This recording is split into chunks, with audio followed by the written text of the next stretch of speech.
I take really seriously the development of evidence-based research, but equally seriously the engagement, and been very, very thoughtful in making sure that we engage stakeholders all the way through our research, as well as evaluation, as well as knowledge mobilization.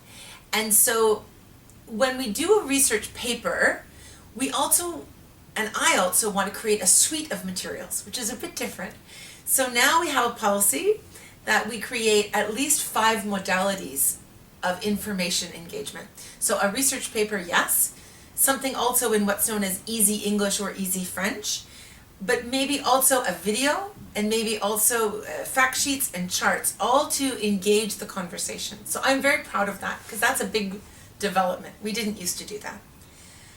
Really think talking to people has been a big piece, not just producing the paper, talking with other colleagues in other fields, talking to people in community, in residential care homes, presentations to government, presentations to faith-based organizations, and really listening across the board. So I think one of the contributions that I'm proud of is making law research an iterative process, as opposed to us just pontificating on what we think. So trying to really make the engagement, and that's new. We didn't do that before. So I really like the direction that that is going.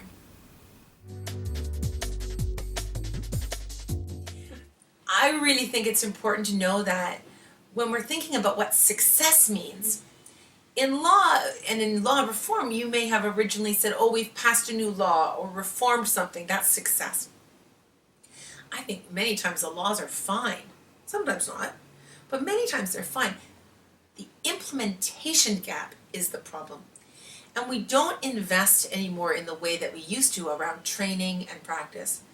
So it's very easy to demonize, oh, a residential care home or a system or a healthcare system. But if they've never been taught about consent, never been taught about capacity, don't know about ageism, I don't think it's fair to say that it's their fault for doing things the way that they have inherited or have come up with on their own. So for me, I think we've been trying very hard to get into supporting training and best practices and supporting people with evidence-based tools and checklists and opportunities to learn. I think it's rare that people don't want to know a better way of doing it. I think people are eager for it. We need to let people be engaged and learn in the conversation. And I think we always need to make sure that our information is accessible so that they grow their knowledge and grow their interest and then become experts in their own field in this area. So we need to be in the schools, we need to be in the training areas, we need to be in professional education, and we need to be in the media all the time to make sure that the issues are raised and that the implementation gap can be closed.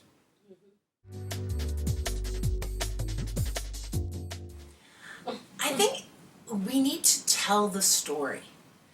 And I think one of the things that as researchers, the successful researchers end up learning to tell the story. So if you can't say what's wrong and why it matters to people, it doesn't matter how good your research is, it doesn't connect.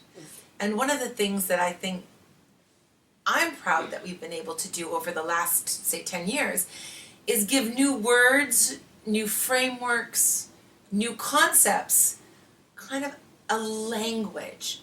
And we've been able to bring the story forward to media and government and social policy to put pressure on them to say, look, they're not abstract comments. They're not theoretical constructs. These are the issues that are affecting every person in your constituency, in your home, in your family. And so I guess it's kind of going back to making the personal political and the political personal. I think telling that story around elder abuse is what's a big part of making the change.